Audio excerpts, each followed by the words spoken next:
Good morning. It's actually about 5 o'clock here, so just kidding. Hey, Mighty Mustangs of the Utah Studies variety. It's Mrs. Horton here. I just wanted to give you some instructions about your assignment for Wednesday, March 18th, 2020. So if you will notice, I am in my Google Classroom page. So I'm going to use first period, but third period, it's the same. So I'm going to click on first period, and then I'm going to click on classwork at the top. This is incredibly important. If you go to the stream, it's going to show you the most recent stuff, but that's not going to keep you organized. I am trying really hard to make sure our class is organized, as you will notice down here. So if you have an issue or if something comes up, I'm going to make sure it's in topics, like it's set up in different type of topics, and it's usually by how we did it. So like what topics we talked about and when we talked about them. So keep that in mind. So go to classwork always, always, always, always. Okay. The first thing to know is that the assignment that you have to do is the one that is going to be labeled essential for the next however many school days we have until they reopen us.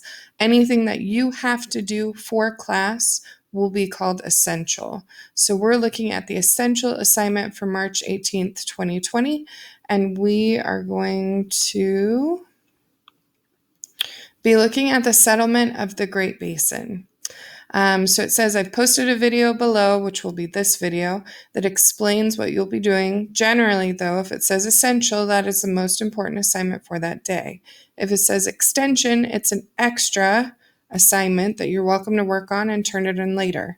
The assignments for this week, so this settlement of the Great Basin assignment is the only one you'll have this week, is due on Friday. If you have any questions after you watch this instructional video, or really anytime, send me an email. That's my email address.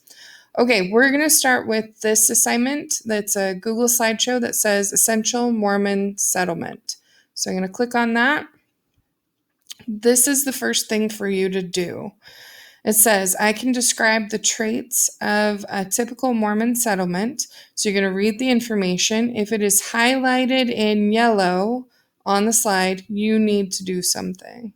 So as we move through it, it talks about, there's a reading on the next one, and then it tells you to answer some questions on there. It talks about how the Mormons decided to set up, Salt Lake City. And then the 5 features of Salt Lake City. So if you keep scrolling down, this is the first one. This is the second one. This is the third one. This is the fourth one. And this is the 5th one. You need to know those 5 essential things, the 5 features of Mormon settlements. So that's going to kind of walk you through it. So then it says, give it a try. And then it says, what does it tell you about your location in Salt Lake City? Be very specific. I'm looking for a specific answer for that question. And if you don't quite know, send me an email so I can help you through that, okay? But make sure you read through this, and anything that is in yellow, you're going to change. Okay, so after you've done this slideshow, this is the first part, you're going to actually do this Google Doc next. So it should have made a copy for you of the Google Doc. And it says all Mormon settlements have 5 features: wide streets, large city blocks, streets in a grid pattern, houses in the town, and farms outside the town. The 5 features of Utah settlements are easier to see when you compare them with cities or towns in the U.S. So it says use the slide's settlement comparisons to compare these contrasting features. I have put that here for you, but also this is a hyperlink. You can click on that and it's going to bring it right up for you. So either way you want to do that is fine. So on this first slide, we see Boston, Massachusetts, and Salt Lake City. Boston, you will notice, has very teeny tiny streets, whereas Salt Lake has kind of wide streets. So that's the first thing. We talk about large city blocks. This is New York. All of these little parts right here These are all city blocks, whereas these are all city blocks. A city block in Salt Lake City is about a quarter of a mile, whereas in New York, it's about a tenth of a mile. It's much smaller.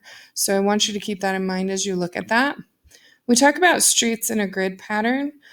They call Paris, France, the spaghetti bowl because the streets are set up in such a weird way. It's very hard to get around, especially as you're going through the different neighborhoods. There's 27 different neighborhoods in Paris itself, whereas Salt Lake is set up a little bit differently. So look at that.